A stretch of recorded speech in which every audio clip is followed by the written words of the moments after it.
comfortable in the other room. I think at least it'll be, as far as the climate goes, it'll be better. But I was talking to the teachers the other day, and that I think this is the 28th informational meeting I've had, either with a group like this or individuals. So it's coming down to the end now. Obviously, tomorrow is the vote, and thank you for coming and wanting to get information about this bond.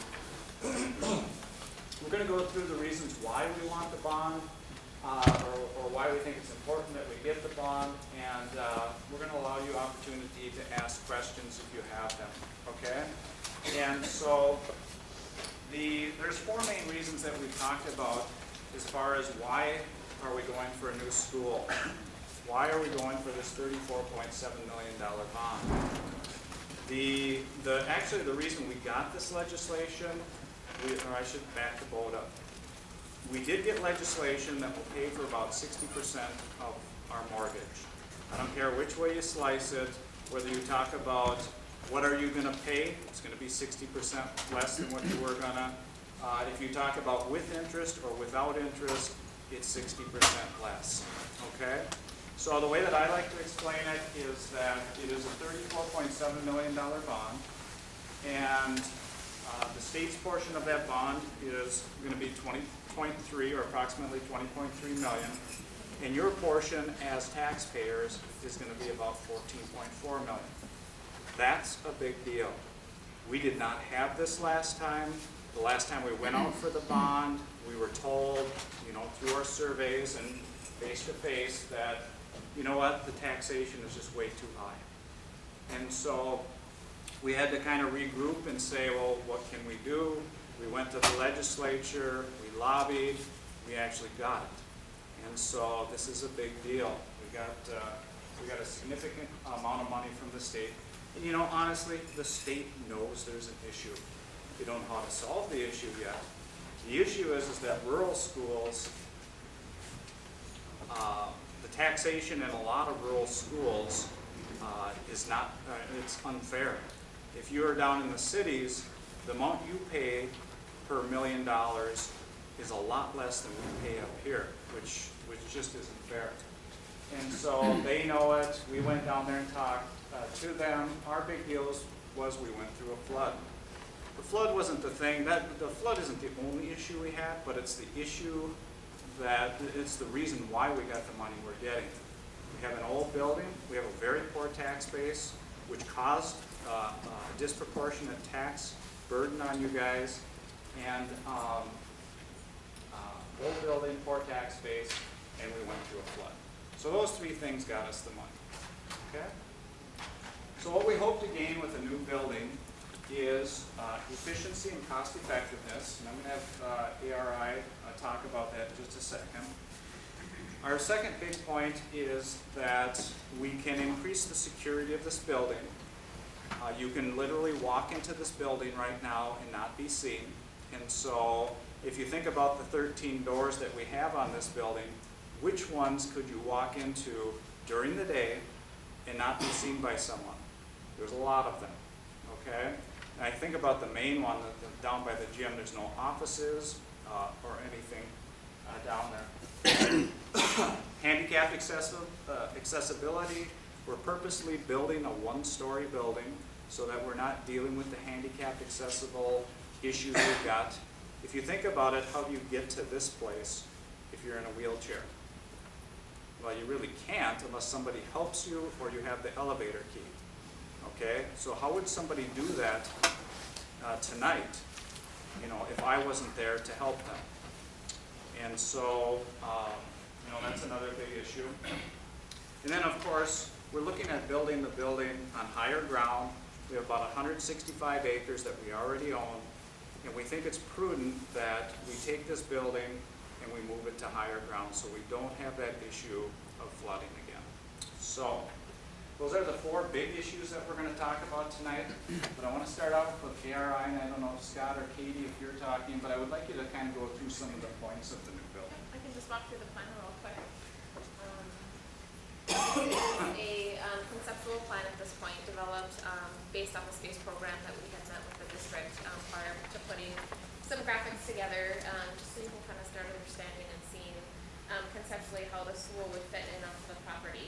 got Highway 10 located along the side.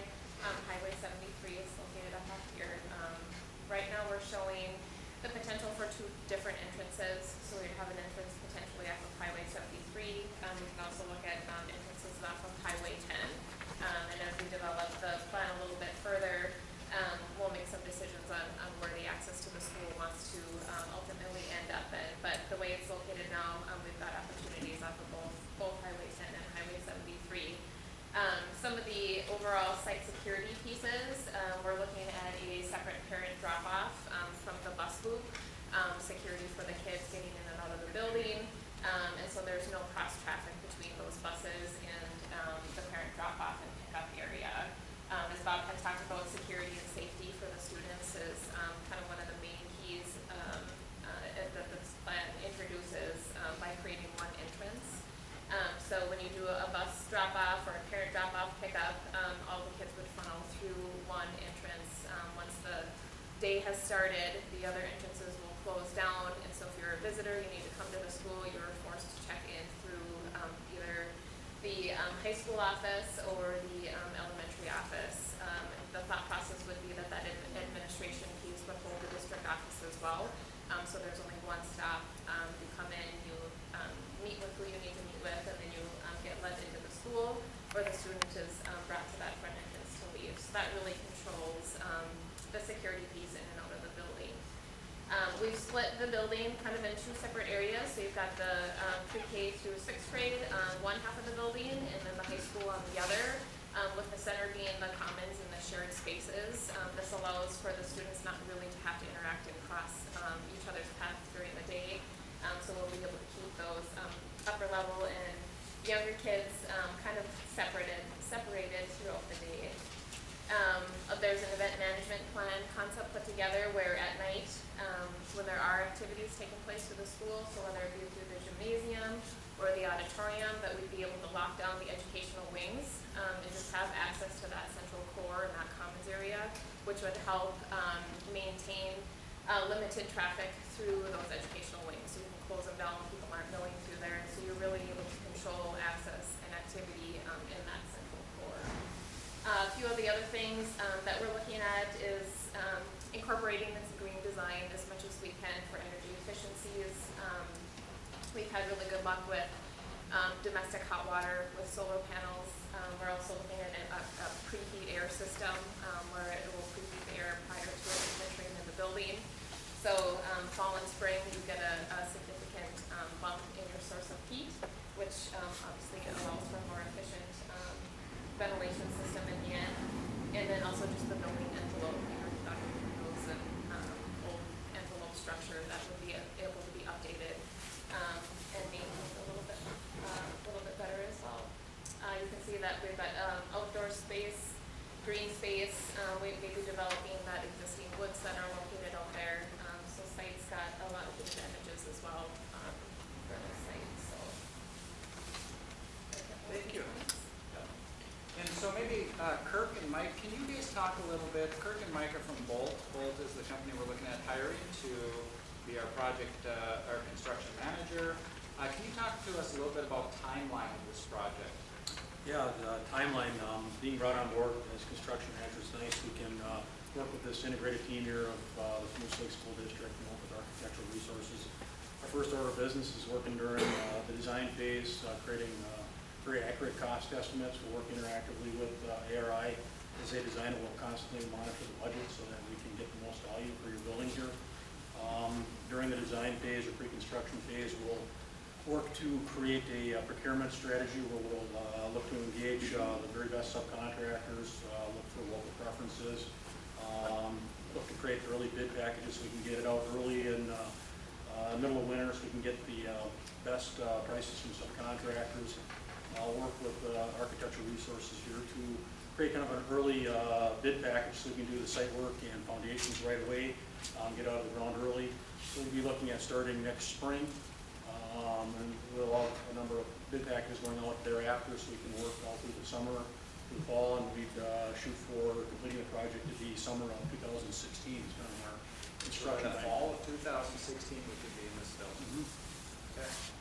Thank you. Say, Mike, were you a former graduate of mine? 1993. All right. So, what's going to be your job if this happens?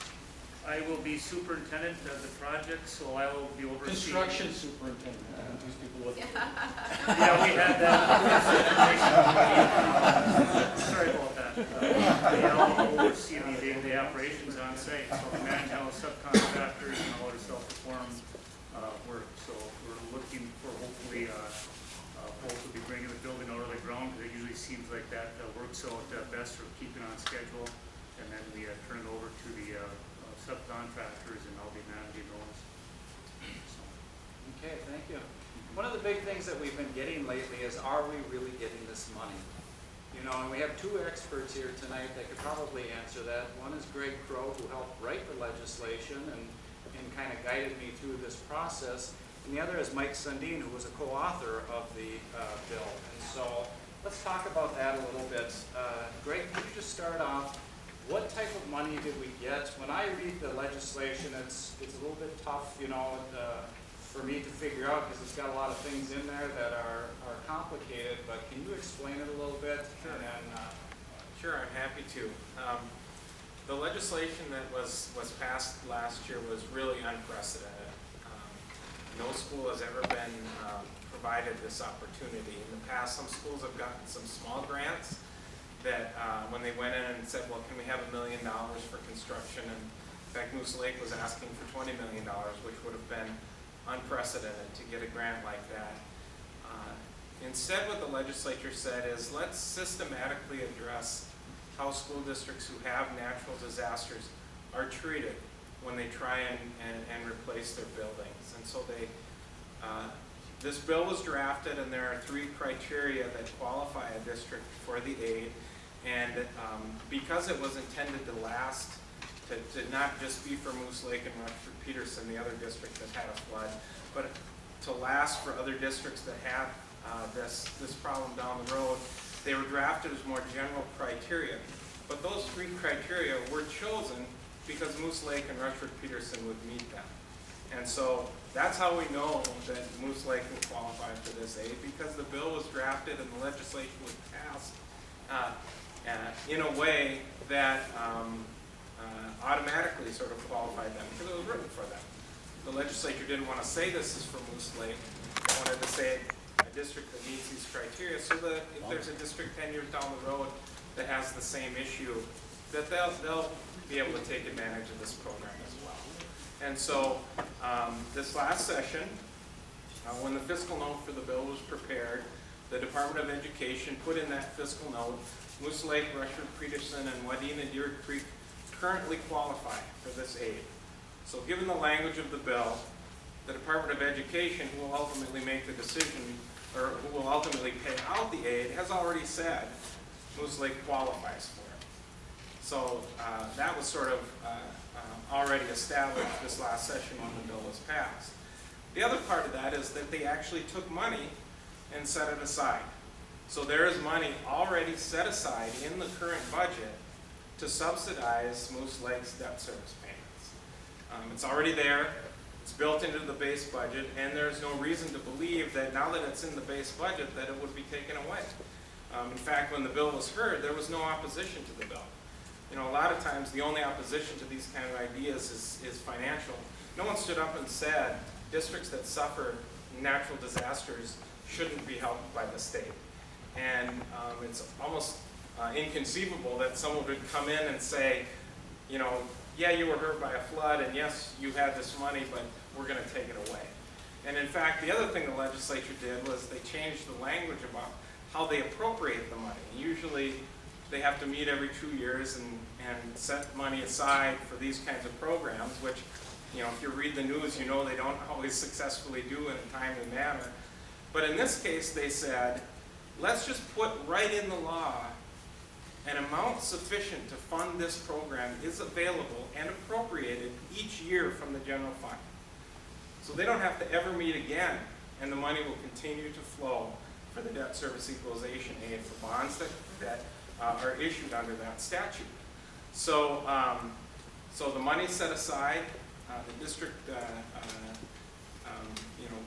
we The estimates you see of the tax impact are calculated based on the formula then that's in that statute that yields that 60% figure, where each year the state will, as part of the levy certification in the fall, that process, they'll look at your debt service. They'll say, well, Moose Lake needs, $2.5 million. We're going to send them $1.5 million to pay our share, and you're actually going to levy $1 million, or whatever the net is for that year.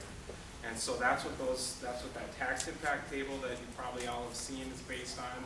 And if you've seen the amortization tables, we show, the state's contribution over time, and it ended up, as Superintendent Indahar said, it ends up being over $30 million over 20 years. And that is, it's hard to grasp that Superintendent was that successful in making your case, obviously with the help of citizens of Moose Lake, with the help of the legislative delegation, but in making the case that when you go through a disaster, you shouldn't have to go begging to the legislature to get help. It should be built into the formula. Anybody else that has the same thing, they should be thankful for the pathway that Moose Lake and Rushford Peterson laid out. Because if someone else goes through this, they won't have to fight that fight. They can go to their voters and say, we're going to get state help for this. So it's a great thing all around, and it would be great to see the district able to take advantage. What happens if we don't vote for this? Well, if you don't vote for it, you don't get the money. So there's there is participation, local participation required. That's why there's a tax impact. So if you don't vote for it, and if you don't go ahead with the project, you won't have the money. And simple as that. Okay, Representative Sundin, is what he said accurate? If the voters vote for this, are we going to be getting this money? Absolutely. Thanks. I really have other things to do tonight. But the truth of the matter is there's nothing more important than this measure right now. And I'd like everybody to know the blood, sweat, and tears that the superintendent and Chuck Eller down in Rushford Peterson put into this as well. And the community has been so involved in selling this as well. And it should be an easy sell, because there's never going to be an opportunity like this in front of the community again. I served on the school board in Cloquet a number of years ago, and we had a bond issue for $12 million, and we were going to fix this school and fix the other school and add on here and there, and it failed. And I was off the board for a couple of years, and about the same issue came up again. We're going to fix this school, add on here, and fix the other school. And they sold that bond issue to the community for $16 million. So the needs of the school district didn't go away, the cost increased, and the taxpayers paid. Now, they're about to pay that bond off and go into something else, but the opportunity in front of Moose Lake right now is just unprecedented, because when you have this totally new school up there, that thing is going to be well maintained, and it's going to serve the community for years, decades going forward. And once this initial tax burden is paid off, this community is going to thrive with a very state-of-the-art school. When I grew up in northern Minnesota, the school where I spent my first 6 years, and it was a 6-year school, so, closed, and that was actually the focal point of the community. And when it closed, the community just fractionalized, and it never had that meeting point again. And I'd hate to see that happen to this fine community. And I don't think you could have explained the finances better, and I don't think you could choose a better company to deal with, because I've actually worked on both projects since 1983, I think. You guys weren't there though. But I think everybody's guided the community through the process quite well. If you've got any more questions, I'll try to come up with an answer, but the state, as far as the finances go, the state has got structurally balanced budget now, which it hasn't happened in a number of years, so. The money's there, the money will be there, and I'm looking so forward to cutting the ribbon on this one. So, thank you. Okay, so let's just go right to the money, because that's what people are looking at the most. If we take a look at this, if you look at the sheet on the back, kind of compares what you would have paid if we didn't have this legislation to what you would pay if we do get this. And so you would see that on a $150,000 house, which is the one that I typically like to look at, without the legislation, it was $710. Now your tax burden would be $337, which is less than $1 per day, okay? Significant reduction. So people say to me, well, you can fix this place up. Yes, you can. You can fix it up. But the problem is that what we have here is we have to make a decision. We have big ticket items that are old. So, for example, I'm just going to give you an example I dealt with this week. The piping. We literally have to lower the pressure in our boilers now because they're starting to blow holes in the steam portion of our pipes because the pipes are getting so old and corroded that they're starting to leak. Now, what do? Do we just replace a pipe at a time? They're all the same age.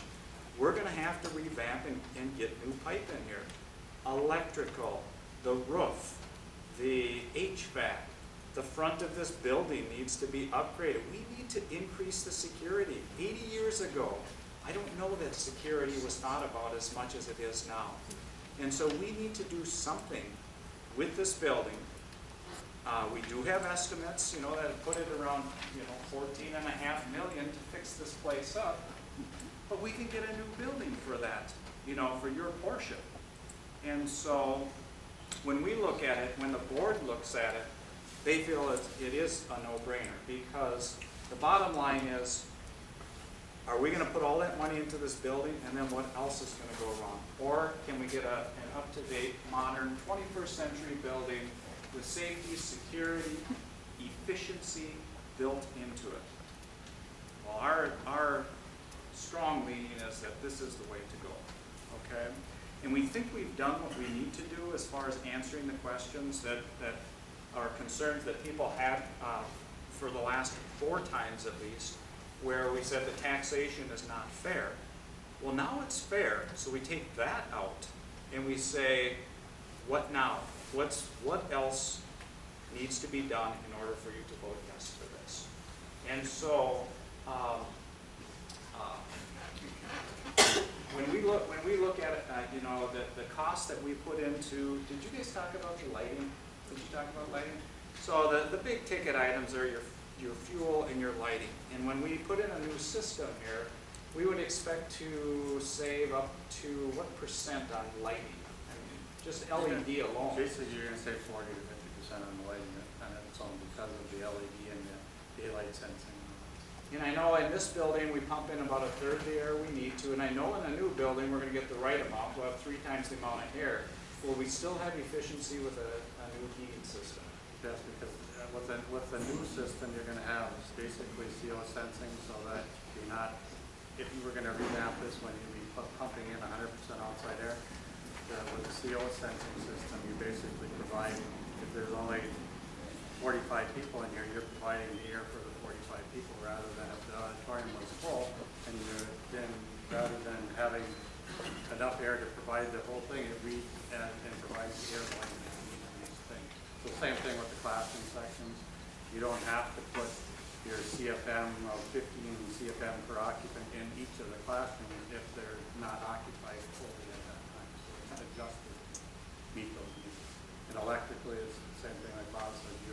Your air handlers, you put those on soft starts so that, you time each of those air handlers so that what happens is everything doesn't kick on, because when you pay electric bills, you're paying for what that highest demand is. So the way that sequencing and control goes is you set it up so that they have soft starts so they don't all go full power, and different air handlers have to start at different times so that you save that energy at the same time. All right. You know what? I'm just going to take questions. Maybe that'll trigger some things. Any questions out there? It was said that this is like a one-shot deal, but in reality, it's not a one-shot deal. So even if the voters didn't think that this was the time to do it, it would be available next year, the next Yeah, year. the trouble that we've got though is if we look at, or not the trouble, but some of the gambles you would take if you didn't vote for this. First of all, the cost of building does not go down, it goes up. So if you turn it down now, and we go back out for it, it probably will not be 34.7 million, it will probably be greater. The price of interest rates, can you talk about that right now? Is it at an all-time low or is it just low? It's low. Okay. All-time lows were about 2 or 3 years ago, but we're actually back down to those levels. So interest rates are extremely low right now for municipal bonds, and actually, we've been doing some bond sale for refinancing and getting really good rates right now. With the Fed, if you follow the Federal Reserve and they're basically helping to subsidize the municipal bond and the bond market, with that going away, it wouldn't surprise anybody if rates go up, and that's going to cost you as a taxpayer more if rates go up, because you're paying your share of the principal and interest, and if the interest rate is higher, that's more money that you have to pay. And money is cheap right now if you borrow. And then the third point that I would like to make is that I'm still fixing up this building. Just because we passed the bond doesn't mean we move into a building, next year. It's the fall of 2016 where we would be moving in. So every delay we have, actually if we delayed even by 6 months now, I think the building cycle would be such that we'd be off by about a year now. Am I right? I don't know. I'm pretty sure we'd be off though by a year. So again, that's all the more repairs that I would put into this building. And so there's good reason to vote for it now. I mean, you could say, well, let's just put this off for a little bit. Well, you put it off for a little bit, it's going to cost quite a bit. Are there any advantages to waiting? Heard a lot of this. Do you see any advantages to waiting, Mike? No, I was just asking a question. I mean, I don't know if there is, but advantages for, but one of the curiosities was 2013, it was a $33 million. So it went up 1.7 million just in expense of building materials, even at this all-time low, or were there other things added because of this extra money that's available to, let's throw another 1.7 million into the mix? Yeah, I mean, I think there are some different things that were in there, but there are higher construction costs. But I don't remember on the 33 million, I can't remember if we put a bus garage in there or not. And so that's kind of my hesitation on answering that question. That's it. What's wrong with the old bus? You've been there, you Last know. year, Yeah. last year it was needed, this year it is. Oh, it was needed last year, but actually the issue with the bus garage is that it's an older garage, but which doesn't make it necessarily bad. But the buses keep getting bigger and bigger every year. If you talk to a bus driver, tell me, Gary, how easy is it to back in and out of that bus garage? Or what's wrong with that? We have approximately 1 inch on each side of the bus to get them in and out of those stalls. And a lot of times we're kind of going partway on this side and then partway on this side to get in and out of them. They're just not built for the buses that we have today. The doorways are so narrow. And I mean, you would have to go out there and look, but that is the truth. If you look at the bus garage and the way that it's built, it was probably built for buses that were, years ago, but now they're getting bigger and bigger, and there's no easy way to fix that problem. So back in 2013, 33 million was proposed, and even back then, it was wondering why 33 million? I mean, Yeah. what's the magic about these certain numbers, 33 million, 34.7 million? Yep.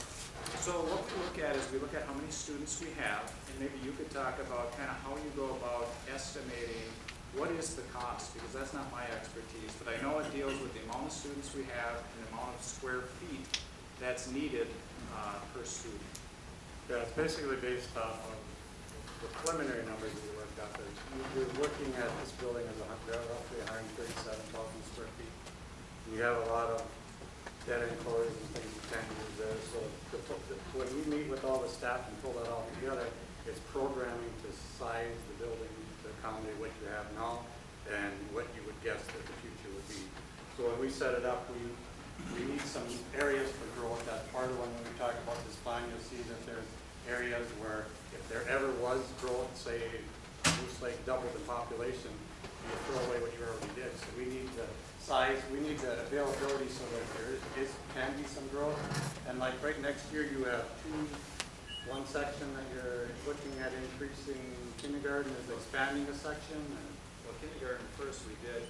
I think we can talk about, right now we have I think we have 655 students. What is this built for? The program is a 655, but we left some areas that we can expand so that there, and the conceptual drawing, we have these wide spaces in the middle. We talked about making those areas so that if we need 2 sections of extra each public section, we have it. So there, in the elementary, there's 2 sections of flexible classrooms. The high school, there's a flexible classroom, and in the pre-K, there's also a flexible classroom. So that can be used for collaboration, or if you get these spikes in in a grade, you have somewhere to put them. Well, the way that plan lays out, we get to accommodate almost 700 students, so How that many? would be 700. additions. Yeah. But also the question was, how do you figure out how much it costs? And I think you can easily say that. The cost is based off a square, the initial costs are based off a square footage. 80% of what we do is schoolwork, so we have a good handle on how much a school costs to build and how much a school costs to be remodeled. So that's what we do basically, 80% of our workload is that. So once we know the program of how many students are and what your extracurriculars, do you have a swimming pool, do you have an auditorium, do you have those type of activities, we can program that building to fit those needs, and then the square footage cost is based off of that, and that's where the 34.7, when we do the testing and the permits and everything else that's included in that, that's where the 34.7 is based on a student load with some expandability and $1 per square foot.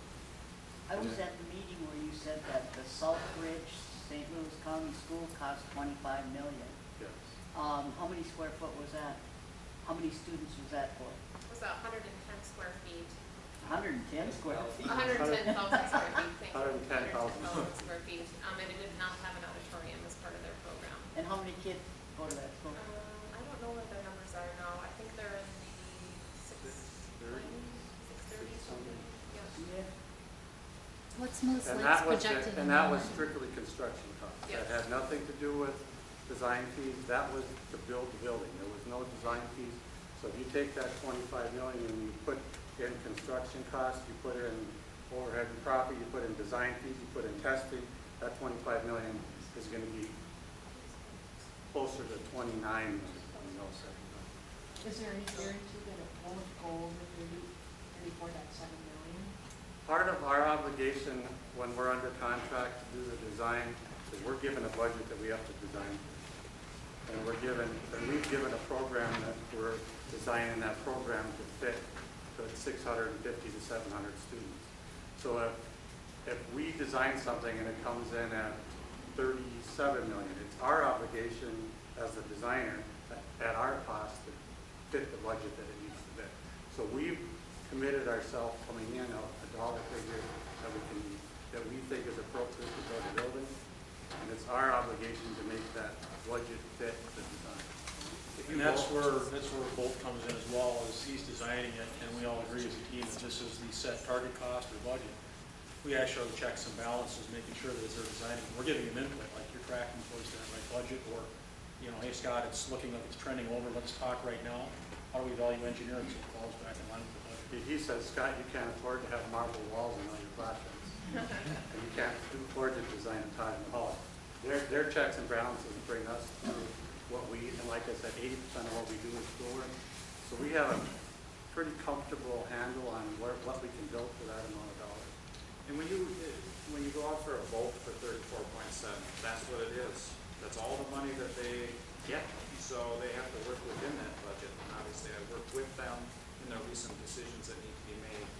You had a question, and it was the The projected enrollment. enrollment The for the next enrollment, 5 I'm years. gonna give you a little history. We've had declining enrollment. When the flood hit, it just killed us as a school as far as enrollment goes. We lost about 30 kids. Right now, we're going back up, and we're projecting just between the graduation rates and the kindergarten rates versus graduation rates, we're gonna have a slight increase. That's our projection right now. And so those are guesses, but you can make educated guesses for at least 3 to 4 years out because we have censuses and stuff like that. So we don't, go ahead. I can just, I was out door knocking tonight, and one of the people that we door knocked commented that her son's friends have children in another district that will come back to our district, and it was multiple kids if the school is built. So she says your enrollment's gonna go up if the school is built. You know, that's one of the things that we look at and we've talked about many times is that sometimes your decision on which school you go to is as simple as, oh, that school looks new and modern, oh, that looks old and crappy, I'm going to the new modern school. And we know that, that's not a sarcastic comment. People have flat out told us this, that your building does not look good. We can go on test scores, we can go on our staff, I'll hold all those up to the surrounding schools, just telling you right now. But when it comes to the building, that's our weakness. There's a question. It's actually a comment. I am a business owner and a homeowner in town, so this tax will affect me in 2 ways. And my family, we strongly support this. This is, we really believe the school is a nucleus of community.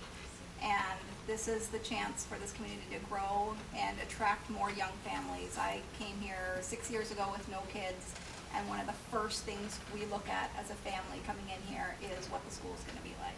And that's the first thing we look at. And I really believe it's a great opportunity, and like I said, it's gonna get us 2 ways as a business owner and a homeowner, and our family strongly supports this. Thank you. The one thing I forgot to talk about is that we take a little heat for having this mini Moose Lodge here. You know, this is, you know, our preschool or child care.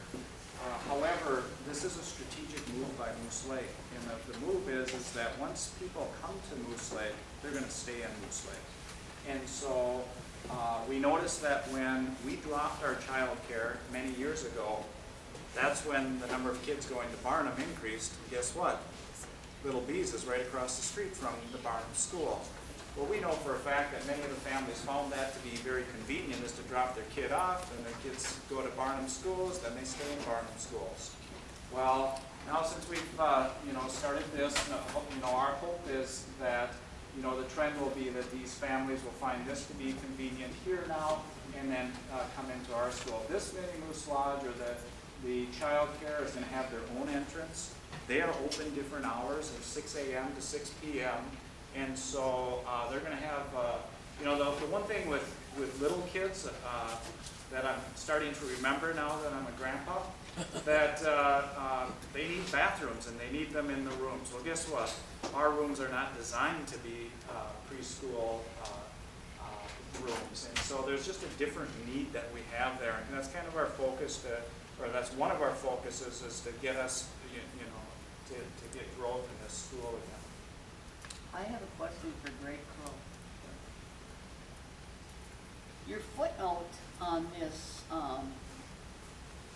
Eller's chart that shows what the state is supposedly going to pay, the footnote says the district would not be eligible to make a debt service levy for the payments on the new bonds due during fiscal year 2014. Estimated at $380,000. These payments will be made from bond proceeds. Now, I got to ask you, since Bob had it in the paper that you're going to go out to sell the bonds in January 2015, how are you paying interest for 2014? Because I want to get my money in that bank. You can buy the bonds. I think, what's the date on that one you're looking at? Okay, July 10th, 2014. There's an updated one. The footnote is actually to keep the paid 2015 tax rate consistent with future years, and this is the document that was included in the review and comment submission. This is, A portion of the fiscal 16 payment estimated at $380,000 would be paid from bond proceeds. And the district will, what'll happen for the first year is that the district set its preliminary levy in September. And districts aren't allowed to increase their levy when they set the final levy in December, with the exception that if they have a bond election, they can levy for that. And so, with the passage of this, the district will add the debt service payment onto its levy in December. of 2014, before the bond's even been sold? Yes, No.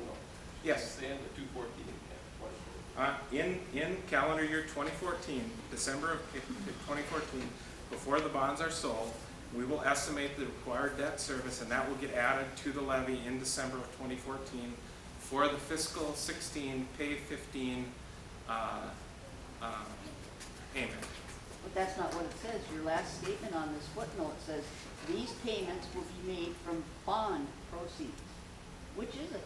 Well, there's a portion that gets paid from bond proceeds, $300,000, as I just read. I'm not sure. 380,000 it says here. What's that? 380,000 it says, estimated at 380,000. Yep, 380,000. So a portion of the payment will actually get paid out of the proceeds of the bond. But you're saying that we're also going to get levied for it in 2014 taxes then? In December of 2014, Yeah, we will add the levy for taxes payable in 2015, because you've already paid your 2014 tax bill. yes. So it can't get added to the 2014, but in 2014, it gets added to pay 2015.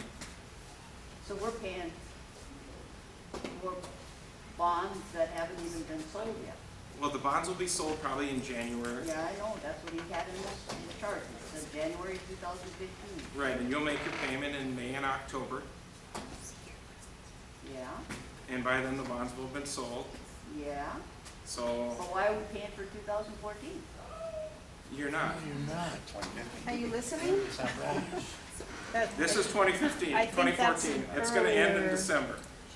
The district in December is going to put the levy on for calendar 2015 that you'll make next May and October. I think You that was an understand? early Here's what estimate. your footnote says. Your footnote says, debt service levy for the payments on the new bonds due during fiscal Right. year And 2014. I said that footnote, there's an updated version that was included with the review and comment. This and is a that's- review and comment. That's what I've got here from Bob. Okay, well, that footnote is not right, Okay. because they will be eligible to make a levy. In some cases, if the election is held after November, they aren't a district wouldn't be eligible, and so that's probably where that footnote got picked up from. But you and I are looking at different ones, because the one I have has a different fiscal, or has a different footnote, and I'm I not sure. got this one from Bob. Okay. I don't know. Okay, well, that's an error. Why don't you give her a new one? Yeah, this I is, like a new one. I like to read everything, so Okay. I'll read it. we'll get you a new one. Okay.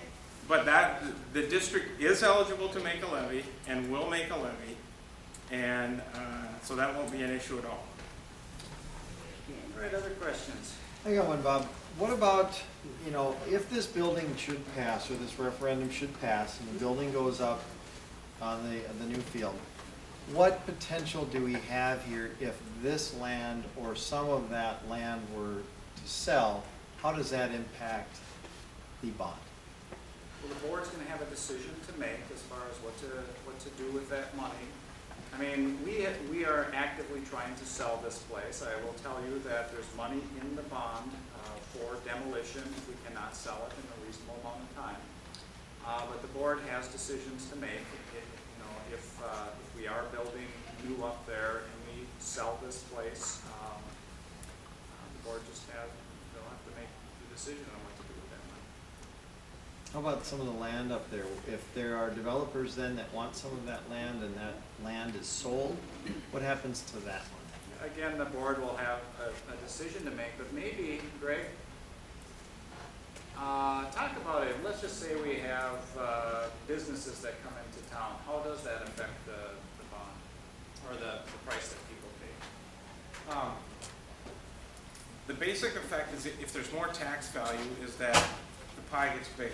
So an individual property taxpayer, the tax rate necessary to raise the amount needed to make the levy gets split across a larger value. So if there's a new business, they will pick, if a new business opens up, they will pick up a proportion of the tax that is currently now being paid by everybody else.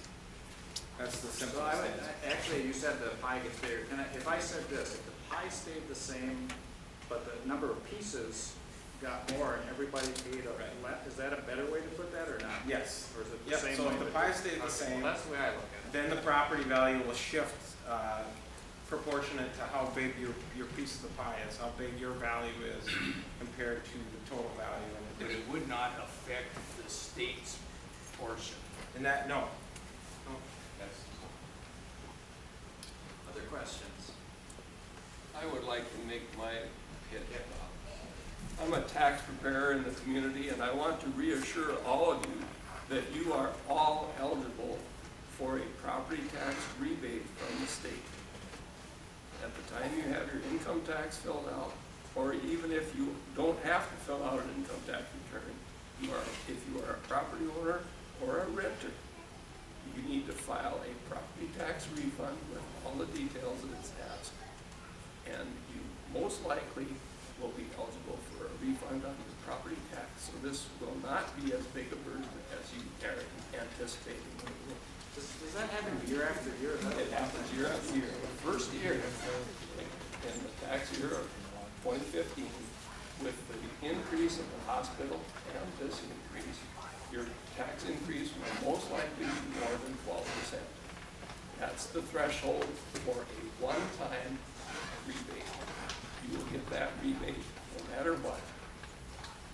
And in addition, you may be eligible for this additional rebate that I'm talking about. Subsequent years, you should file it, and the one-time 12% increase won't be effective then, but you will have to be eligible for another increase, another tax rebate. Well, I'm assuming that's income based, so people who are really struggling, like they hear fixed More your income, income. can't afford, do they get more back than people who would be more well off? Actually, it's a combination of both the property taxes you pay, your income.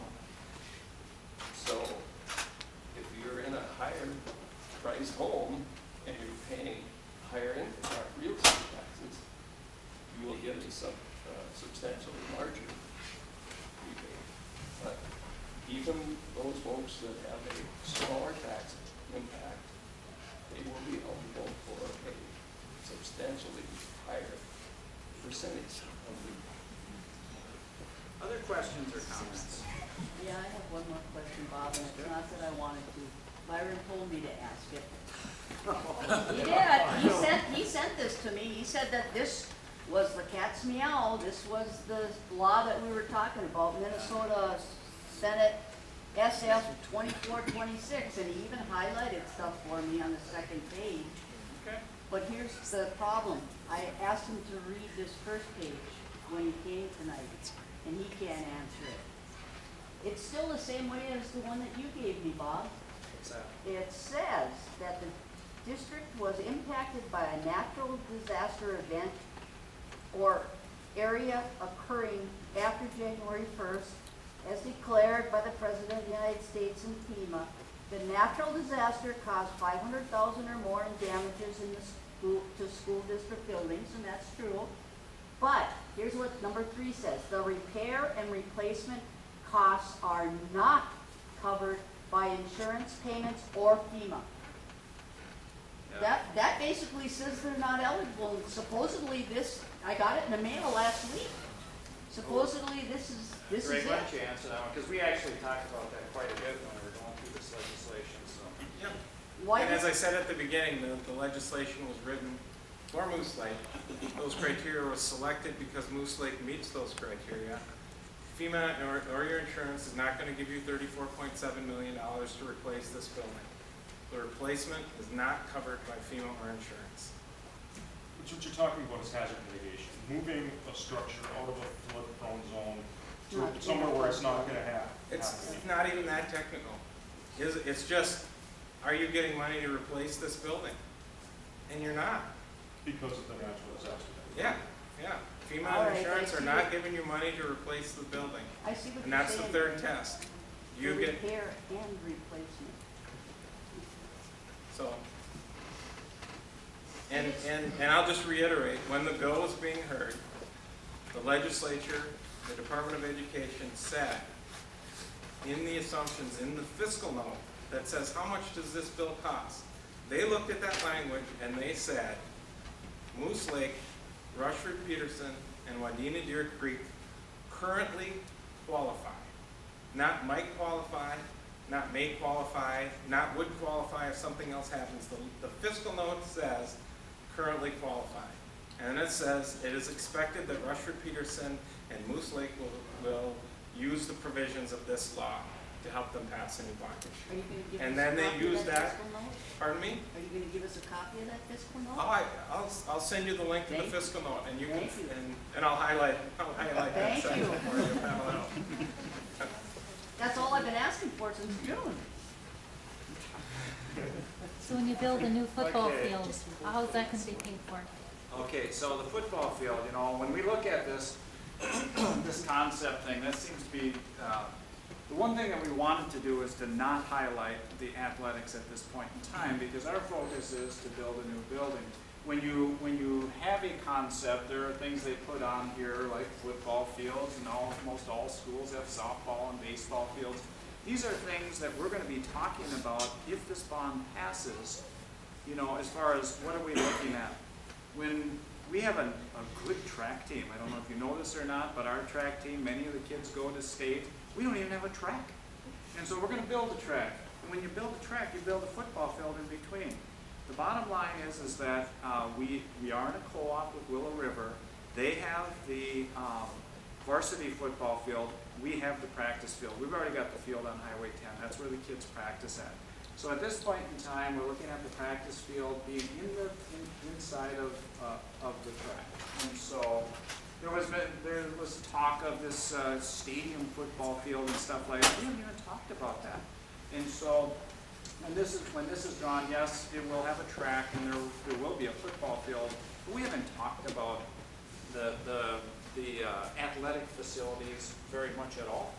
And so, But it's pretty much inevitable, so how much money are we talking?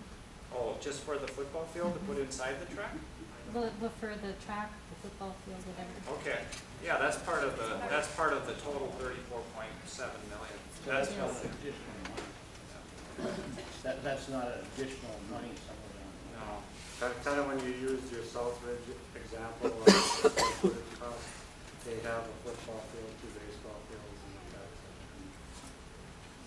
I got a question about the debt service equalization law, where it says that the amount of aid the district receives is determined annually, like you were talking about.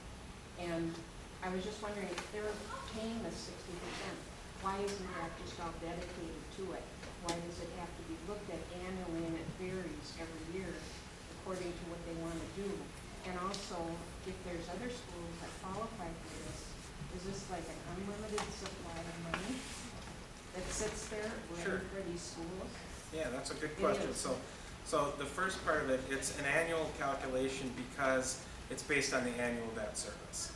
So each year, you know, they just look at the debt service each year and do the calculation based on that year's debt service. So that's why it's not like a dedicated lump sum all up front. And it actually is, at this point, an unlimited pot of money. If there were 10 schools that flooded and met those qualifications next year, as I said, they changed the statute so they don't appropriate a fixed dollar amount. The statute says an amount sufficient to fund debt service equalization, and that's actually in that language that you got in the mail. It says an amount sufficient to fund the debt service is annually appropriated from the general fund. So it's just available, and it's in statute. It's not part of the kind of regular give and take of the budget process. It's what's called an open and standing appropriation. So and it's just an unlimited amount of money then taxes all over the state are raised to fill that pot. Yep. I mean, it's not free money. Because people, somebody's I like paying that. taxes, but for you, it pays, it's, well, for anybody that meets the qualifications, it's not limited. But it's very specific, and if you look at it, is there a need for that? I can tell you when we went through the flood, because I was here, that we're going, holy crap. I mean, we were trying to pass a bond before, and it was like, oh, well, what are we gonna do? Can we actually pass a bond to get out of this building? Do we have to fix it up? We were just stuck, because we knew we couldn't pass a bond with the taxation we had. And so, if you talk about how many schools have been flooded in the state, and just say, I don't know, the last 30, 50 years, you got less than probably 3 or 2, or I don't know how many there are, but you'd have to have a substantial amount of damage. That's very few.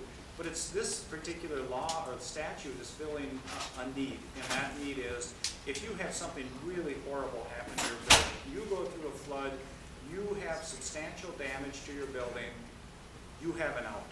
You have a way to get out. And you know what? If it happened in Edina or something, guess what? The equalization would be not as great, Not as right? great. But We they'd are- be eligible for it. We are in a situation here where we have almost much of our stuff here in Moose Lake is state-owned, so you and I pay for a greater share. It's not fair. And you know, when I look at this and people are saying, well, you're taking it out of this pocket and then you're taking it out of this pocket, it's the same pocket. Well, if you vote this down, are your taxes going down? No. It's appropriated money, but what you're doing is you're giving it back so people in the Twin Cities can have it. I don't understand that argument because we finally got something in rural Minnesota. It's not a little thing, it's a big thing. Believe me, the schools in the metro area, they get money that we can't even dream of. They get 2.5 times the amount of money to fix up their facilities that we get in rural Minnesota. Okay? And we said, hey, you know what? We got no chance here. We got a poor tax base. We went through this flood. What do you want us to do? And this was their solution. And Bob, could I just add, just tail onto that one? You know, obviously, there's a whole lot more income and sales tax revenue coming out of the metro area that funds the state's general fund that this comes from. It's not as if you're going to have to pay a higher sales tax in Moose Lake because you're getting more equalization aid, or your income taxes in Moose Lake are going to go up because you're getting more equalization aid. The other piece of it is you are not alone. It's not as if Moose Lake is the only district getting this revenue. There are more than 50 districts that qualify for debt service equalization aid, and St. Michael is actually the one that gets the most right now on a dollar amount. There's almost $30 million a year being paid out in debt service equalization aid right now, and you'd qualify for $1.5 million or so. So it's not like it's a huge expansion of the program either. Like it's an unlimited windfall that is so out of line with what's happening. There are other schools that get some aid just because of their property values, and so I think it's important to put it in that context as well. Yep. Something that people probably don't even know, you know, we have the state facilities that of course don't pay taxes, and when the state hospital was built originally, they had their own sewer system. But 50 years or so ago, before I moved here 40 years ago, they connected to the city system, and they negotiated a contract with the city where the state paid 1/3 the rate of all municipal users because they wanted to keep the jobs there. For all those 50 years, the state is underpaid for the services they got from the city. So it's not like we're asking them, give us free money. It's sort of leveling the playing field. For all those 50 years, their sewer was subsidized so we could keep those jobs there, which was maybe a good deal at the time, and still is maybe. But it's not like we're asking the state to give us free money. It's sort of like, make it fair. Pay for the utilities that you have. We're connected to their water system. The Moose Lake Water Tower has an interconnection to the state prison. Under the fence, there's a valve. If their water tower has a problem, you open the valve, we supply them water. They don't pay for that. There's no service fee. That's there, we provide them a service. If they pay a little more for the school, it's sort of like, okay, about time, you're leveling the playing field. And so, what was I gonna say? Now I'm distracted. Okay, another question. Yep. A two-part question. One thing that was said on the news last night was that it was an outright lie about the cost of reconstruction of fixing this school. So, one, if you could explain where that $14+ million we're trying to rehab, what that would include and what it wouldn't include. And then throw both under the bus a little bit. Not really, though. But if you look at construction over trending from 2012, looking into the future with the building of a new Viking stadium, $1 billion, plus another $1 billion worth of building that's going to happen around that. With the contractors being busy, are the price of construction considerably higher? Do you see it trending higher? Where it was, used to be able to get a lot for your money because you had a lot of contractors, very good contractors, that were slow. But now, do you see that a lot of those good contractors are booked up? And do you see the cost of a program like this, or a project like this, being substantially higher a year, 2 years, 4 years down the road? Either in a repair situation or in a building reconstruction situation? Where do you want to start? Well, let's talk about the fixing. As far as dollars to fix the existing building, not like we talked about before, 80% of us work we do is school work. And in the last 3 years, we did some major renovations in schools, which is putting new air handlers in, new lighting controls, because electrical services are shot, so you end up putting all new gear in, independent panels in all the rooms, doing daylight sensing, taking 1950 vintage or 1930 vintage schools and bringing them to today's standard. Those dollars amount to $12 million is basically taking those parts of a building and bringing them back to somewhat today's standard. No matter what we do, it's still going to be a 1930s building when we get all said and done with it. But it's the dollar amounts that are in there for the air handling equipment, and the electrical upgrades, the piping that you talked about, heating systems. Those are real numbers that are based off of accurate bids that have been in the last 3 years that we've used to put up to those numbers. Those numbers do not include where we talked about here, where you have a secure entry, where you have accessibility, and you have a secure entry that goes through an office complex.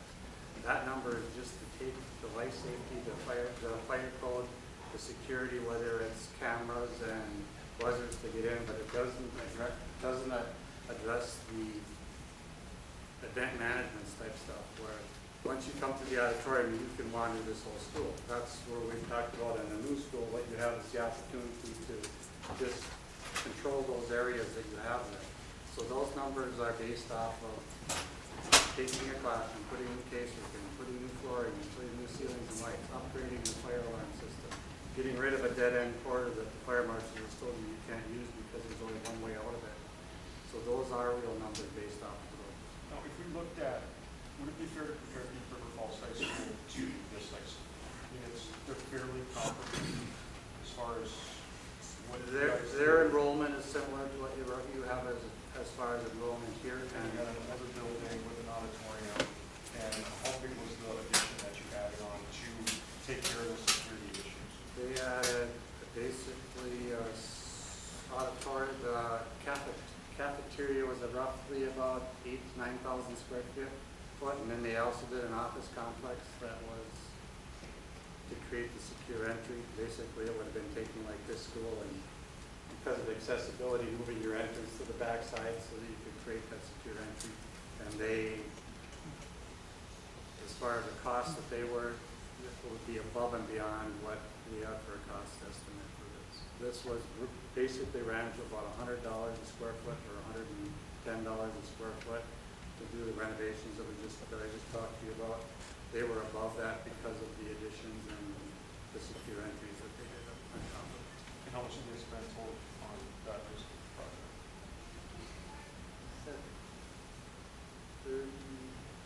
thought they were 30-some, their total package was 52 million, but that was also a renovation in addition to their elementary school and the renovation of their, rough numbers, I think they were between 25 and 30 million at the high school. It was the biggest chunk of money that was spent. And they already had an auditorium that was restored previous years. The whole auditorium was renovated and seats were all replaced. And kind of addressing, what do we see for price escalation coming up in the next couple of years? Right now is a good time, to look at, starting a construction project. Since the recession, our construction material price has been relatively flat. We haven't seen double-digit inflation in our escalators and materials like we did 5, 10 years ago. However, that being said, everybody's seen the economy's really come back. What we're seeing from our suppliers is they're finally getting back to full capacity. They were expecting, in the near term, to start seeing these price increases. One of the strategies we use here is to get bid packages put together, start securing the big ticket items and get commitments so we can maintain those costs. But I would say, 1 year, 2 year, 3 years out, we're going to start seeing price increases across all lines of our construction materials.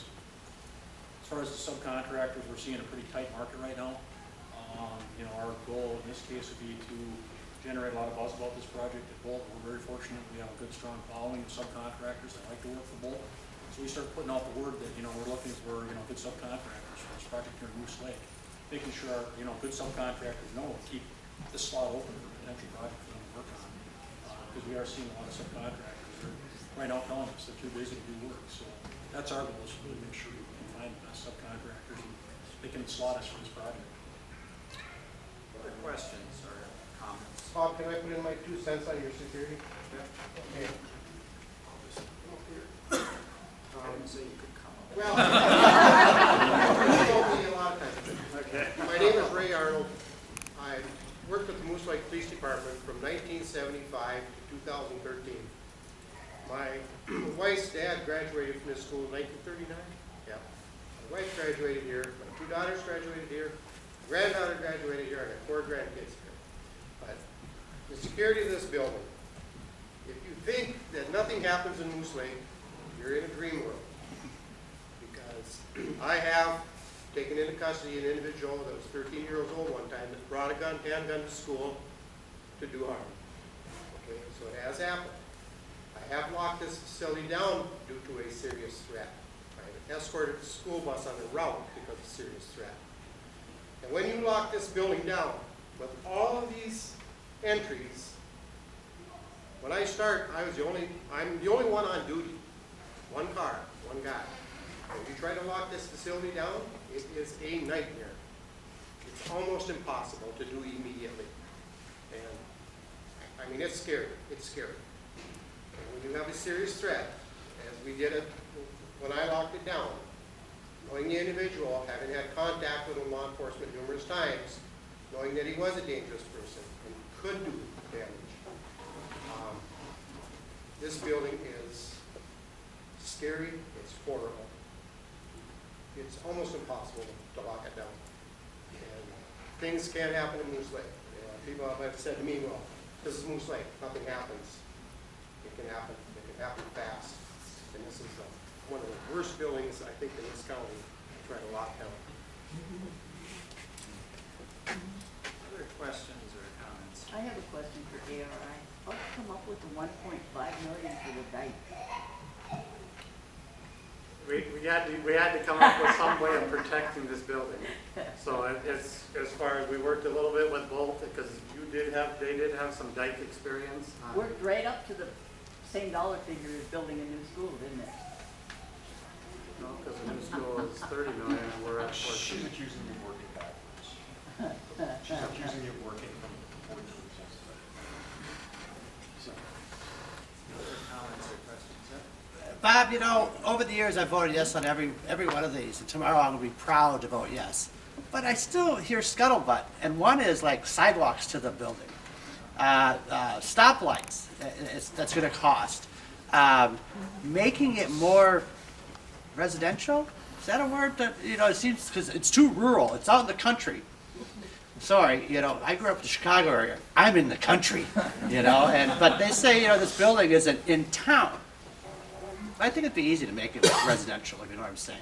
But how about these other costs, like sidewalks and like stoplights? I've heard that, you know, these haven't been considered, which They have straight not been considered? was, you know, I'm just saying, you know, have they? Well, since we sold the property that went to the developer, I mean, we've been in talks as far as, you know, we're gonna have more traffic coming into town if this developer does what he claims he's doing. Sure. Okay?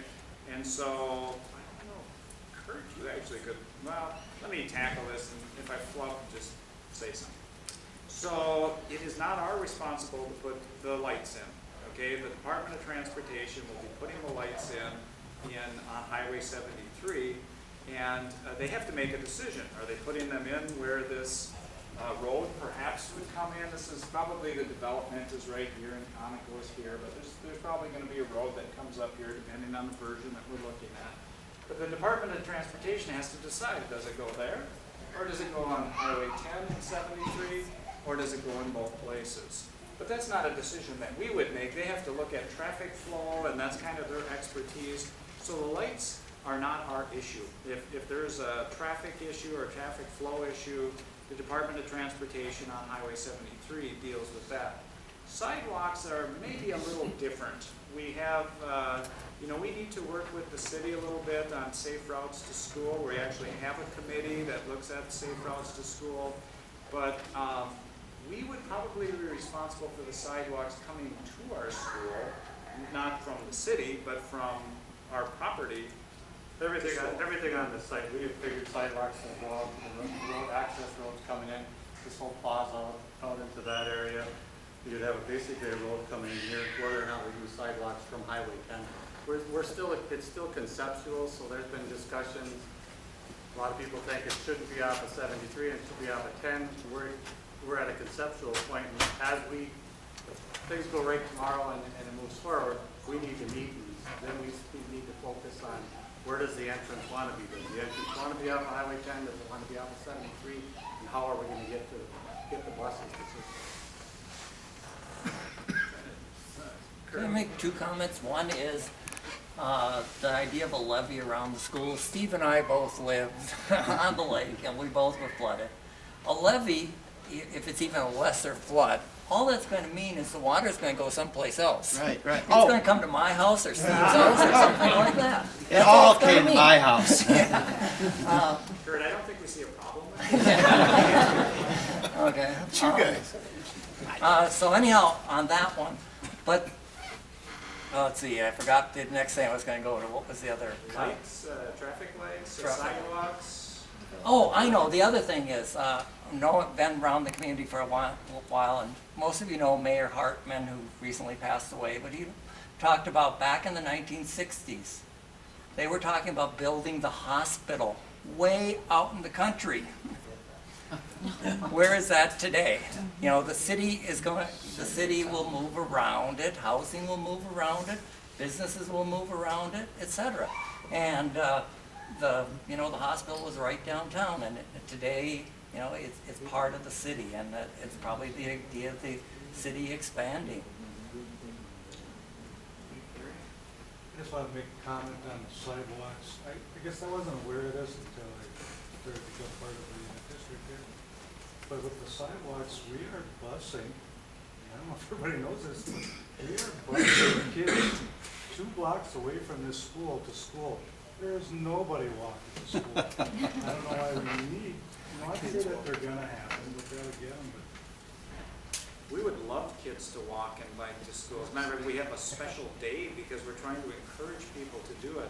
But he's right, we literally pick kids up within, I thought, a block, but 2 blocks from school. And the bottom line is that times have changed. Parents don't want their kids walking to school because they are afraid that they will be picked up and bad things will happen. And so, you know, we've had that argument a lot is, you know, well, it's so far out, how are they going to walk or bike? Well, they don't do it now. Okay, so maybe we'll get them to do it more. It's out there. I don't know. I mean, that was the point. People say, well, what about the kids walking to school? Well, they're not walking to school. So. Except for Barney. I even make the foreign exchange student walk. wrong, like far as any lights on 73 and that's pretty much the city has to start that procedure and Discussing with the DOT. state or the Yeah, county, yeah. whichever road it's on. The city actually has to start it. The other thing I know, I've been through some of these meetings where they talk about access, but having served on the fire district board, you certainly want access from 2 points. You don't want a dead end in case of an emergency. That one access gets closed. You don't want streets that become dead ends that police, fire department, etc., all the other types of emergency people can't enter. And part of the design process is for fire code, we have to provide access basically all the way around the building within 150 feet of areas and fire hydrants, basically so that you can have fire service. Bob, the city, in one of the meetings that we were at, the city, they did say that MnDOT was going to redo 73 in 2017. So the city is talking to MnDOT, and they're aware, MnDOT is aware of the situation that we could have buildings up there and things would change. So anyway, so a lot of that stuff is MnDOT, and they're constantly checking how much traffic goes by. I think the last thing was 11,000 cars go by every day up on 73. That's a lot of traffic. Where are we all going? But there's current data and stuff, so. McDonald's, exit 214. Yep, check this, so check with the city and stuff, but I mean, it isn't like everybody's in isolation and they're all doing their own thing. We are talking with one another and different entities, and MnDOT is responsible for some of that. So they're aware. Any other new ideas or thoughts over here? You always talk about the 100-year flood. We missed this last one by about 12 years because the last big flood was in 1897. And it washed out the whole section of Moose Lake and it opened a channel up to Coffee Lake. Took the bridge out of the south side of town, and it took Barnum right off the map. And we found this out as we've been digging up the historical society. So we're working on the next 100-year flood, and we got about 98 years to go before we flood out again. Build the dike, stop the flood. No, that's kind of ludicrous if we do that. So, I don't think we can do it for 1.5 million anyhow. To be quite honest, I think you're a little bit low on that. I just had a comment. I realize tomorrow the vote is going to be yes or no on the bond. But what amazes me about this whole situation is you go 5 miles to the north, you got a school district. You go approximately 9 miles to the south, you got a school district. Why are we in this mess? I mean, there should only be one school in a 15-mile radius. Yeah, I don't know if it's a mess, but I know there's an opinion by a lot. Yeah, and I know that. Everybody would be paying for it, probably be a lot more money for a school. But Right. God, it just seems like common sense would tell you that you could put the school somewhere where, call it, whatever, so they get some gains on it. They do this down south, when you look at the teams,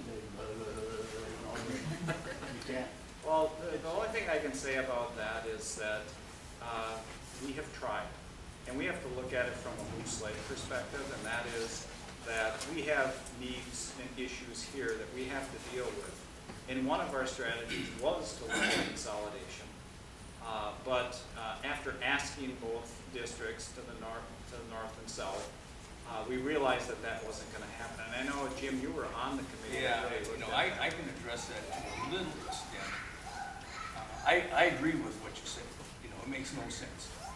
A year ago, probably August, September, October, several of us from this district met with several people from the Willow River District saying, if we can play on the same football field and play on the same basketball court, whatever, why can't we go beyond that? I contacted every consolidated district within the state in the last several years, got all kinds of details, presented all that. We all presented it. People from Willow River, in many cases, are in favor of it. But there's some people on the Willow River School Board that won't budge. And you can't move it right now. No matter how much data you can present, no matter how much you can say, class offerings will be much better, they will have all kinds of more choices, you're not going to move it. We tried. We gave it our best shot a year ago, and the state is going to have to mandate it. A lot of these schools are very parochial-minded. They have to have control of their own school districts, and this one's no different, frankly. But, you know, they're all kind of equal and guilty of the same thinking. But we tried a year ago, I will tell you that, and we spent hours and hours and hours trying to work a plan, but we could not get them to even participate. So, And it's been Like tried. Barnum just got voted down $15 million, and it just seems to me the state should have stepped in this situation and said. that's the only way it's gonna go, is the state has Instead to of, mandate. instead of giving you $20 million, boys, you guys are all getting together. So I would suggest everyone go down to the state capitol, because you can't believe the layers that one has to work through. And what we've learned as a school district from that, we asked that question to all our legislatures, and Well, I'm they not will saying- tell you, they're not interested unless the communities are interested. And I personally went over and had a cup of coffee with Barnum's board, their chairman of the board, and he said he presented at a meeting, and he did, and they don't just tell us no, they tell us hell no. And so I don't know what we're supposed to do. And so this is why that we've come to this point, because we have to take care of our kids. Academically, our kids deserve the best we can give them. And it's time. And so you can choose to do whatever you want to. But I know when we had that flood in 2012, we all worked together, and I don't know why we don't work together for our kids. And so obviously you know what I'm going to do tomorrow. Vote yes. But that, we know that that's a big issue, and we've been told that repeatedly, and we have made efforts to deal with that. Actually, we're the only school making the effort as far as the three here. I mean, it is interesting that we got farther with Barnum than we did with Willow, because we got the hard thing done with Willow, that's sports, okay? But, No, that's not. Consolidation goes back in the 1980s. There were efforts periodically since then. So I was all for consolidation too until I found the history. If you can't get something done in 40 years, maybe it's time to go to Plan B. I'll have to offer one more alternative too, and that is that I'm a teacher here. I've had my own children that have graduated from here, and I graduated from a school that my high school was bigger than the population of this town. Bigger is not better. Bigger means that you have more kids that fall through the cracks. And I will advocate that our small schools do a better job of creating a student than bigger schools do. And you can argue up and down with me on that one, but I live it, and I know it. you know, what's the balance? But just know that we, you know, we have made an effort, an honest effort to do that. Well, that's all I wanted to Yep. know. I still think Yep. they should have got Well, it. you're free to go on your own committee and go down there and see what you can do. We gave it a shot. Or any other direction. Yeah, but each community wants to keep their own schools, so I think everybody's fighting, Yeah. not Well, if you just talk Barnum to- and Willow if you River. talk I to the think people Lake in doesn't want to Barnum, give it up either. Back in 1992, whenever they built their school, they said it was Moose Lake's fault, they could have been. Yeah, well, there's, everybody blames That's not everybody. It true. goes back, I was on it that goes back committee. 50 years or I know. 80 years. of the state I hospital. know. You just hear all that.